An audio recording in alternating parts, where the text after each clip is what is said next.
Hey, so this is, I guess, well, it should be, if I've done this correctly, this should be the first video of this new resource series. I'm going into a lot of details about the different tools and things that I use for my lighting ministry, and you can use this stuff for your lighting ministry or whatever ministry you have. Just to emphasize, it's not the specific things I use, it's just the principle. Okay, so I'm not endorsing a certain product or brand or whatever. I just find that that stuff works for what I'm trying to do, but you want to get something like that for your ministry, my suggestion. So that's what this series is about. And it all starts with this article here that I wrote a year ago, almost a year ago. 5 tools to better organize your tech team. That's kind of where this series is kind of birthed from. So Sunday Magazine is the first tool that I'm going to show you. Just so happens I'm a writer here, but they have a lot of good quality content here that I've used. I've also used Church Production Magazine. That's another good website that I've used to help me just whether it's leadership articles or stuff about technology or worship. I mean, they have all kinds of stuff. So in your own free time, just check out the website. If you haven't already. Tons of resources. I've written a few articles myself, so you can check those out. I will link this specific article in the description. I'm having a hard time.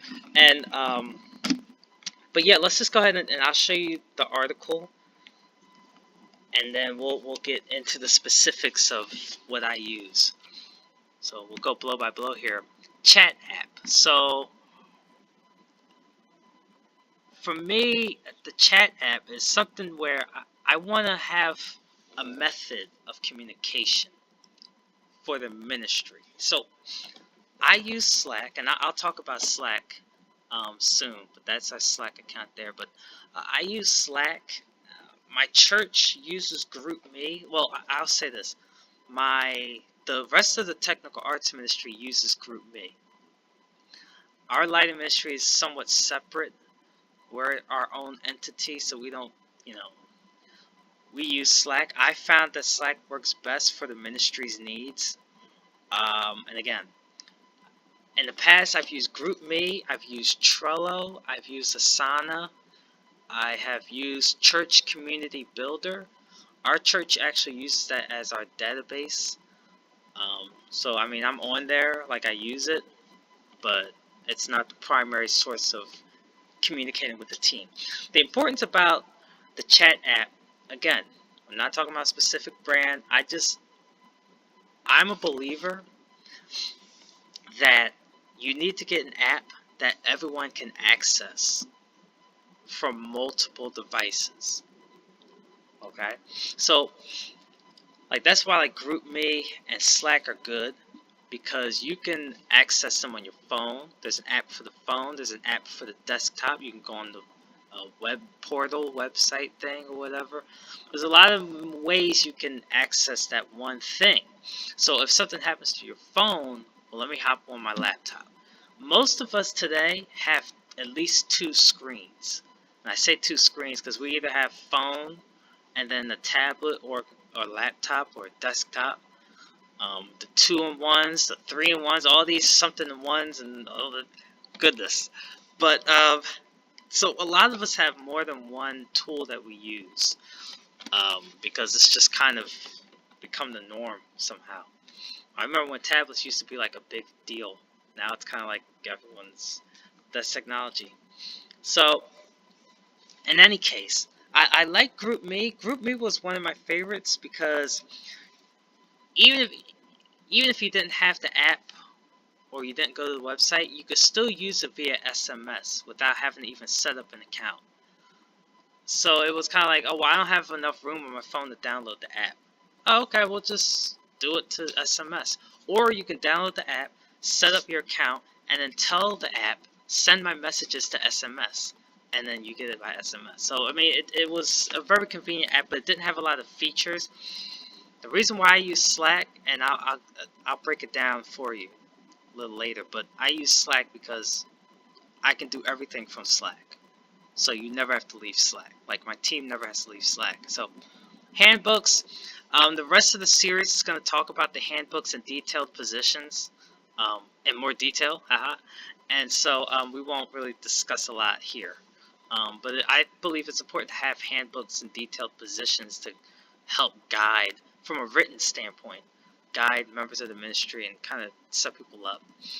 Team management software, which is kind of the same as the chat app, but team management software is kind of more of working on different projects and getting things done, working remotely.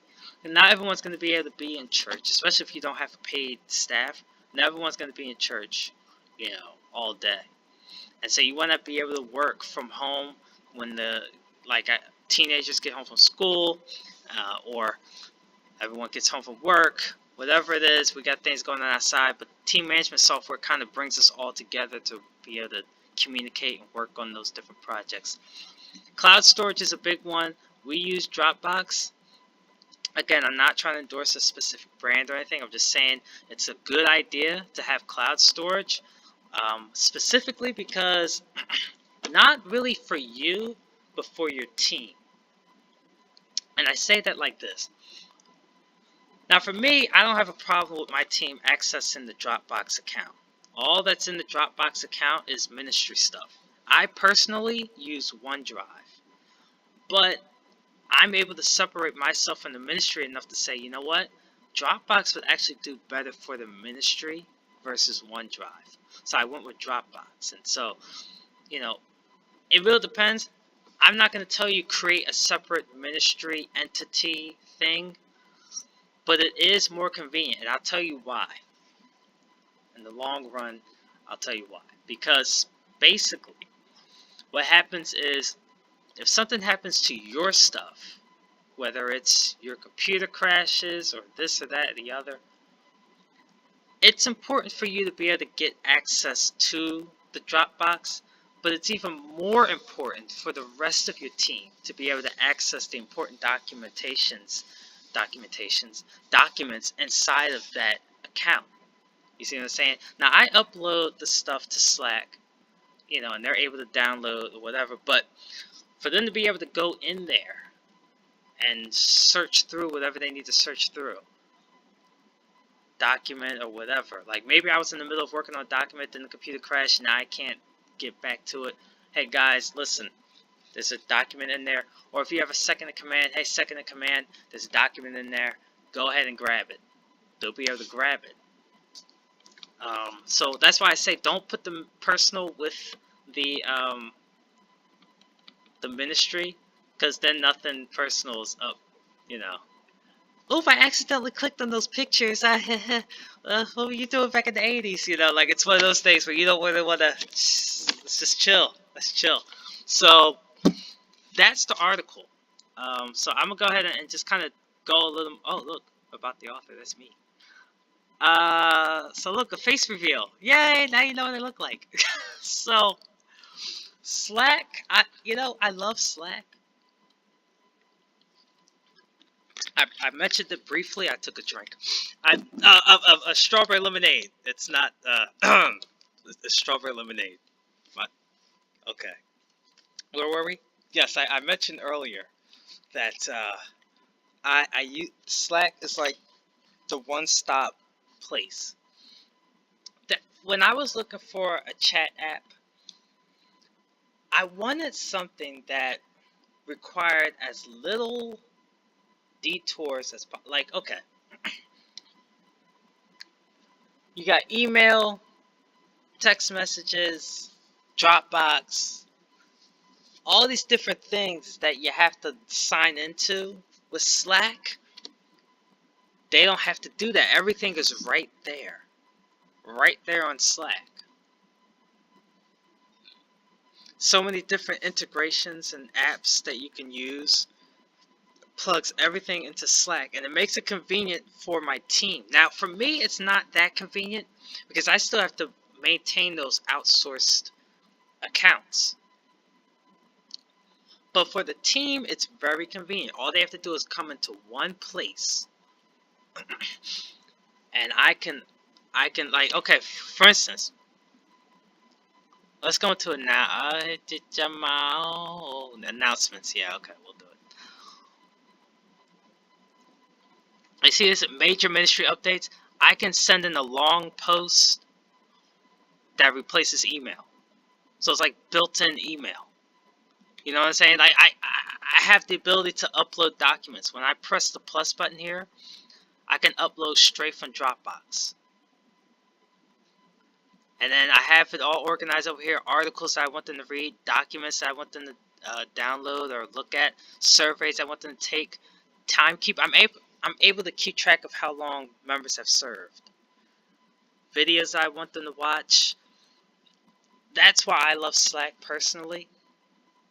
I mean, again, you know, find what fits your needs and what you guys do in your ministry. But I love Slack for everything that it brings to the table. And then it has a built-in assistant, Slackbot. Slackbot, you can set reminders, and if you ask Slackbot a question, he'll give you a response. So you could build like a built-in database. Like, these are some recent examples I did. If I ask the Slackbot, Wi-Fi setup, because I wanna watch a video on how to set up the Wi-Fi.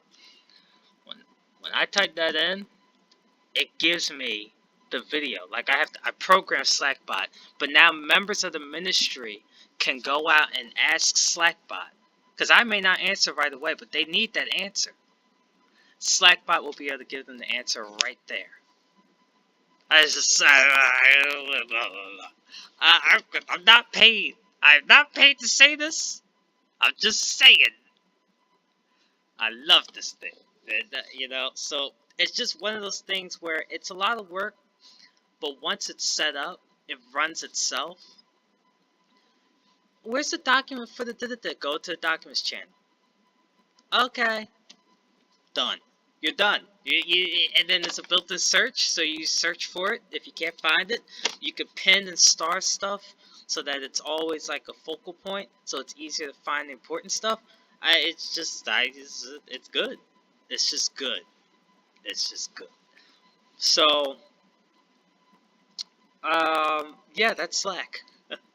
But again, it's not Slack. It's just having that chat app / team management software that allows you to have one central location for your members to come together and share or obtain any information regarding the ministry and what's going on. And it makes it so simple for them. When we use GroupMe, this was before GroupMe allowed like document uploads and things like that. When we used GroupMe, I had to keep using email, and I had to use this, and they started, like, oh, I have to log into this, and I have to do this. And I realized we got to get something that's just one-stop shop, So next is Dropbox. It's another thing that I use.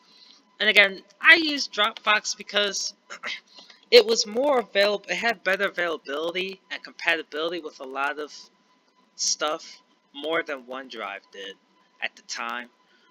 So I said, let's go with Dropbox, because with Dropbox it's more flexible. And then Dropbox had like this really neat partnership with Microsoft Word, and so you was able to do edits and things like that within the Dropbox app to your Word documents. It was like a built-in Word editor, and it's pretty neat. So it's just one of those things where I said we should stick with Dropbox. And we have so much storage because all I store on here are documents and some photos. I don't store videos because, I mean, with all free services, that little bit of gigabyte will be going to like 4 or 5 videos. Like, it's just completely wiped out. So I do store my videos at separate places, but I upload them on YouTube, set them to private or unlisted, and then I send the links to the team like that. So yeah, YouTube is another resource I use. Duh. Oh my gosh. I watch a lot of YouTube stuff, and if I don't see something, then I make a video for it. Or if I see it and it's like really not that good, or maybe it's outdated, I make a video for it. For my team specifically. Otherwise, I just use whatever YouTube has to offer to teach my team whatever I need to teach them. But when it comes to specific ministry equipment, obviously no one else can, teach you exactly what needs to be taught. So I have to do it.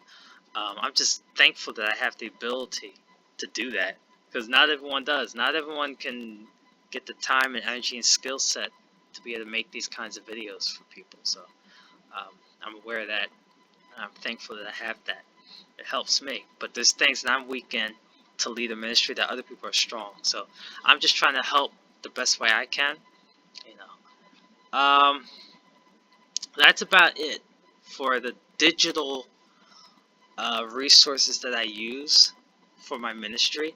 And again, the rest of the series is going to be mostly hands-on stuff, dealing with the different handbooks and all of those processes involved with that. So, all right, let's wrap it up. So this will be in the description. This article will be in the description. If you'd like, I can show you a couple of tutorial videos that I made for Slack. If you want a background, behind the scenes look at Slack, I can show you those. There's nothing really like personal per se in there. If I find it is personal, I'll just make a video and just be like, behind the scenes Slack experience, check it out or whatever. So if you want that, let me know in the comments. I'll easily and gladly make that video for you. Dropbox is pretty self-explanatory on how that works. I mean,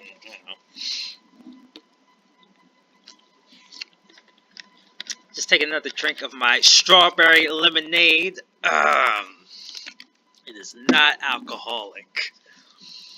Oh man, I don't drink. Like, I had this one incident when I was a kid. I had beer, and I thought it was ginger ale. I saw a glass of what I thought was ginger ale. Ginger ale beer, kind of looks, it's that orangey, brownish looking drink. I just was like, oh, that looks like ginger ale. I smelled it. It didn't smell like ginger ale. I'm like, this smells kind of weird. And I just, like an idiot, I just took a big gulp of that. And it was horrible. And it scarred me. So now I can't drink. I can't drink. Like, I just do not want to do that. Because, yeah. So, oh man, wow. But I digress. So, any other questions about what I showed you in this video, let me know. There should be a whole bunch of links in the description. While I was rambling about that story, I probably should have put things on the screen for you to click on, like other videos, I guess. But there's going to be like a playlist built for this new series of resource videos. So if you're watching this, if the other ones are already uploaded, go ahead and watch the next one. Otherwise, if you're keeping up as the videos come, get ready for the next one. I'm uploading them weekly, so every week come back to the channel and check it out. So subscribe so you don't miss those, and hit the notification bell, because apparently you have to do that. Like, that's an important thing. Majority of the videos I watch encourage you to hit the bell, so just click the bell. I don't know. I never click the bell. I've never done it. I don't know. So maybe there was something to drink. Okay, well, thanks for watching. Keep shining.